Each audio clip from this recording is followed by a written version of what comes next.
자, 오늘 말씀은 여호수아 24장 1절로 18절까지 말씀입니다. 함께 읽습니다. 여호수아가 이스라엘 모든 지파를 세겜에 모으고 이스라엘 장로들과 그들의 수령들과 재판장들과 관리들을 부르매 그들이 하나님 앞에 나와 선지라. 여호수아가 모든 백성에게 이르되 이스라엘의 하나님 여호와께서 이같이 말씀하시기를 옛적에 너희의 조상들 곧 아브라함의 아버지 나홀의 아버지 데라가 강 저쪽에 거주하여 다른 신들을 섬겼으나 내가 너희의 조상 아브라함을 강 저쪽에서 이끌어내어 가나안 온 땅에 두루 행하게 하고 그의 씨를 번성하게 하려고 그에게 이삭을 주었으며 이삭에게는 야곱과 에서를 주었고 에서에게는 세일산을 소유로 주었으나 야곱과 그의 자손들은 애굽으로 내려갔으므로 내가 모세와 아론을 보내었고 또 애굽에 재앙을 내렸나니 곧 내가 그들 가운데 행한 것과 같고 그 후에 너희를 인도하였내었노라. 내가 너희의 조상들을 애굽에서 인도하였내어 바다에 이르게 한즉 애굽 사람들이 병거와 마병을 거느리고 너희의 조상들을 홍해까지 쫓아오므로 너희의 조상들이 나 여호와께 부르짖기로 내가 너희와 애굽 사람들 사이에 흑암을 두고 바다를 이끌어 그들을 덮었나니 내가 애굽에서 행한 일을 너희의 눈이 보았으며 또 너희가 많은 날을 광야에서 거주하였느니라.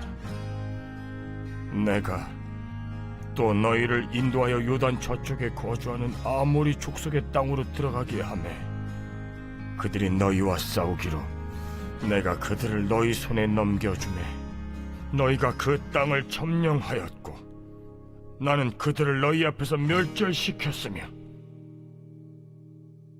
또한 모압 왕 십볼의 아들 발락이 일어나 이스라엘과 싸우더니 사람을 보내어 부올의 아들 발람을 불러다가 너희를 저주하게 하려 하였으나 내가 발람을 위해 듣기를 원하지 아니하였으므로 그가 오히려 너희를 축복하였고 나는 너희를 그의 손에서 건져내었으며 너희가 요단을 건너 여리고에 이른즉 여리고 주민들 곧 아모리 족속과 브리스 족속과 가나안 족속과 헷 족속과 게르가스 족속과 히위 족속과 여부스 족속이 너희와 싸우기로 내가 그들을 너희의 손에 넘겨주었으며 내가 왕벌을 너희 앞에 보내어 그 아모리 족속의 두 왕을 너희 앞에서 쫓아내게 하였나니 너희의 칼이나 너희의 활로서 이같이 한 것이 아니며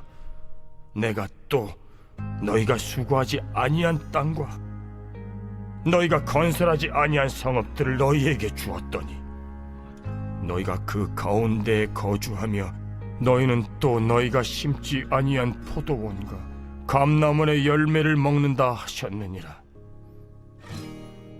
그러므로 이제는 여호와를 경외하며 온전함과 진실함으로 그를 섬기라. 너희의 조상들이 강 저쪽과 애굽에서 섬기던 신들을 치워버리고 여호와만 섬기라. 만일 여호와를 섬기는 것이 너희에게 좋지 않게 보이거든 너희 조상들이 강 저쪽에서 섬기던 신들이든지 또는 너희가 거주하는 땅에 있는 아모리 족속의 신들이든지 너희가 섬길 자를 오늘 택하라. 오직 나와 내 집은 여호와를 섬기겠노라.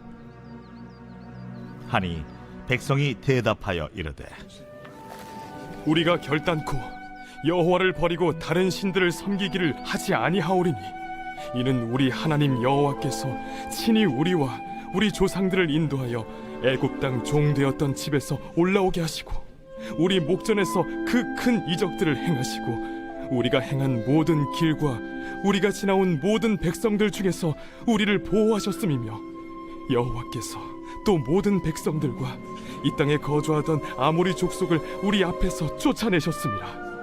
그러므로 우리도 여호와를 섬기리니 그는 우리 하나님이심이니이다. 믿음의 깊이를 보라라는 제목으로 말씀 증거합니다. 사람이 원초적으로 귀하게 여기는 것들이 있죠. 그중 하나가 나와 내 집, 곧 가족입니다. 가정은 하나님이 우리 인생 가운데 주신 가장 귀한 선물이죠. 그런 의미에서 오늘 여호수아는 믿음을 고백하면서 오직 나와 내 집은 여호와를 섬기겠노라 라고 고백합니다. 중요한 것은 이 고백을 그의 마지막 설교 또 모든 백성 앞에서 했다는 거예요. 우리가 아는 것처럼 가정은 사회를 구성하는 가장 작은 단위의 생활 공동체입니다. 하지만 그것이 건강하게 세워질 때 사회는 건강해지고 국가는 튼튼해지는 거예요. 이때 여호수아는 가정에서부터 믿음으로 하나가 될 것을 고백하고 당부하는 의미로 그의 신앙을 나와 내 집으로 묶어서 고백한 것입니다. 곧 너희도 이렇게 하라. 이스라엘 백성도 같은 믿음의 고백하기를 원한 것입니다. 어떻습니까? 깊은 통찰과 해안이 있어요. 결국 그 백성도 같은 고백을 하게 되죠. 18절 맨 끝부분입니다. 그러므로 우리도 여호와를 섬기리니 그는 우리 하나님이심이니이다. 아멘. 자, 그래서 오늘 본문을 통해 볼 수 있는 여호수아의 믿음, 그 깊이를 두 가지로 생각해 봅니다. 첫 번째, 흔들리지 않는 믿음의 확신이에요. 오늘 본문은 여호수아 스스로 그 인생을 정리하는 말씀이면서 그 삶에 대한 간증이에요. 여러분, 여호수아서 전체를 놓고 생각해 보십시오. 여호수아서 1장을 보면 여호수아가 모세의 뒤를 잇게 되지요. 그렇게 두렵고 떨려 할 때 하나님은 친히 찾아오셔서 강하고 담대하라 격려하셨어요.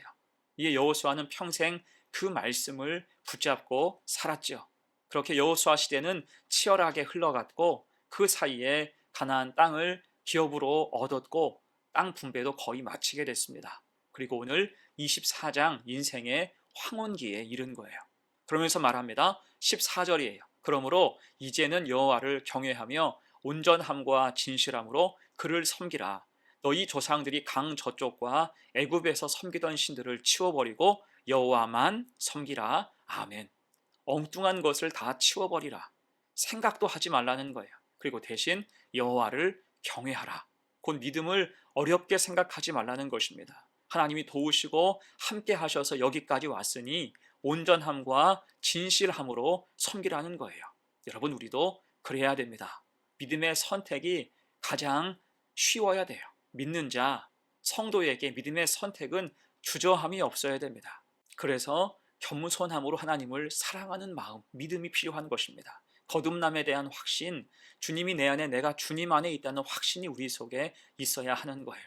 그러면 오늘 여호수아처럼 확신이 있어서 믿음의 선택이 늘 선명하고 쉬울 수밖에 없습니다. 그렇게 우리에게도 믿음의 확실함이 있어서 믿음의 길 올곧게 나아가는 성도가 되시기를 간절히 축원합니다. 아멘. 두 번째예요. 믿음의 깊이 두 번째, 먼저 행하는 믿음이 있었습니다. 오늘 본문의 핵심은 15절이죠. 만일 여호와를 섬기는 것이 너희에게 좋지 않게 보이거든 너희 조상들이 강 저쪽에서 섬기던 신들이든지 또는 너희가 거주하는 땅에 있는 아모리 족속의 신들이든지 너희가 섬길 자를 오늘 택하라. 오직 나와 내 집은 여호와를 섬기겠노라. 아멘. 어느새 여호수아는 믿음의 거목이 됐습니다. 1장에서 불안하고 막막했던 모습에서 이제 24장에 와서는 평안함과 담대함이 가득해요. 그 믿음이 성숙하고 성화한 것입니다. 그럴 때 여호수아는 모든 사람 앞에서 나와 내 집은 여호와를 섬기겠노라 선포합니다. 그리고 그 백성에게도 촉구하죠. 너희가 섬길 자를 오늘 택하라. 그러자 그 백성도 여호수아 앞에서 하나된 소리로 고백합니다. 16절이에요. 백성이 대답하여 이르되 우리가 결단코 여호와를 버리고 다른 신들을 섬기기를 하지 아니하오리니. 하나님만 섬기기로 선언하는 거예요.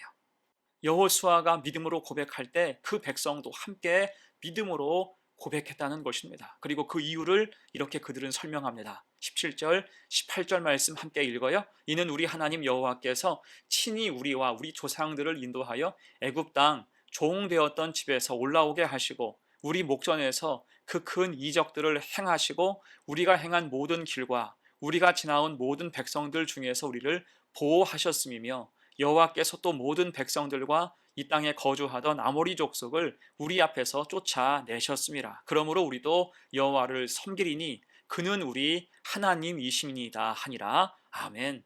한마디로 지금까지 지내온 모든 게 하나님의 은혜이니 하나님만 섬기겠다고 고백하는 것입니다. 여러분, 이 고백을 들었을 때 여호수아의 마음이 어땠을까요? 오늘 길게 여호수아가 그 삶을 이야기하고 간증한 후에 나와 내 집은 여호와를 섬기겠다고 선포했을 때 그 백성도 함께 믿음을 고백하며 그 이유를 이렇게 이야기했을 때 이걸 듣고 여호수아 마음이 어땠을까요? 흐뭇하고 기뻤을 것입니다. 내가 그래도 내 몫은 다 했구나 싶었을 거예요. 누가 봐도 참 잘 키웠다 했을 거예요.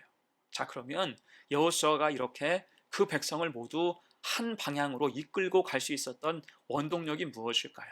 그것은 하나님의 뜻을 바로 알고 하나님의 뜻대로 움직이기를 앞장섰기 때문입니다. 여호수아는 지시만 하고 뒤로 빠지는 사람이 아니었어요. 선두에서 일했고 하나님 명령하신 일에 대해서 좌고우면하지 않고 전진했습니다. 그럴 때 그에게 선한 리더십이 있었던 거예요. 일례로 그가 백성을 이끌고 요단강을 건넜을 때 하나님은 각 지파별로 미리 뽑은 12명을 다시 강 중앙으로 보내서 기념비를 세울 만한 돌을 하나씩 가져오게 했습니다. 생각해보면 이게 쉬운 일이 아니었습니다. 왜 다 지난 다음에 다시 강 중앙에 가서 돌을 가지고 오게 하는 거야? 또 돌은 이렇게 지천에 널려 있는데 왜 꼭 강에서 가져와야 하는 거야? 불만을 할 수도 있었어요. 하지만 이때 여호수아가 그들과 함께 갑니다. 그들만 보낸 게 아니라 그들과 함께 갔으며 그 중앙에 12개의 돌을 따로 세워서 하나님의 은혜를 찬양하고 기념했지요. 그 모습을 모든 백성이 다 함께 본 것입니다. 이렇게 여호수아는 앞장서서 하나님의 일을 힘써 감당했어요. 그럴 때 오늘 본문처럼 마지막까지 말씀으로 그 백성을 인도할 수 있었고 그 백성은 그 말씀을 따라 같은 믿음을 고백하며 하나 된 가정, 하나 된 지파와 하나 된 공동체의 모습을 함께 볼 수 있었던 것입니다. 이를 잘 기억해서 우리도 믿음의 행함, 먼저 행하는 믿음을 통해서 우리의 가정과 이웃, 주변을 향해서 선한 영향을 줄 수 있는 복된 성도들 되시기를 간절히 축원합니다. 아멘. 이제 말씀을 마무리합니다. 오늘 여호수아는 탁월한 믿음의 깊이를 보여주고 있죠. 그 통찰과 해안을 통해서 이스라엘 백성은 믿음으로 하나가 됩니다. 끝까지 여호수아는 좋은 지도자로서 최선을 다하는 것입니다. 그리고 그 원동력은 두 가지. 하나는 확실한 믿음에 있었죠. 흔들리지 않고 믿음의 길을 선택하고 인도하는 것은 그만큼 그의 믿음이 견고했음을 증명합니다. 또 하나는 먼저 행하는 믿음이 있었죠. 앞에서 끌어주고 또 뒤에서 밀어주며 그들을 믿음의 공동체로 세워간 것입니다. 우리에게도 이런 확신하는 믿음과 선한 리더십이 있어서 가정과 교회를 그리고 우리가 속한 곳에서 하나님의 은혜가 가득 부어지기를 간절히 축원합니다. 아멘. 함께 기도합니다. 은혜 하나님, 우리에게 여호수아처럼 확실한 믿음을 주셔서 우리를 통해서 생명신해가 흐르게 하옵소서. 나와 내 집을 구원시키고 우리 주변을 향해 복음을 전하고 믿음으로 먼저 섬기고 행하는 선한 사명자가 되게 하옵소서. 믿음의 길을 굳세게 나아갈 때 부으시는 은혜가 풍성하게 하옵소서. 감사드리며 예수님의 이름으로 기도합니다. 아멘.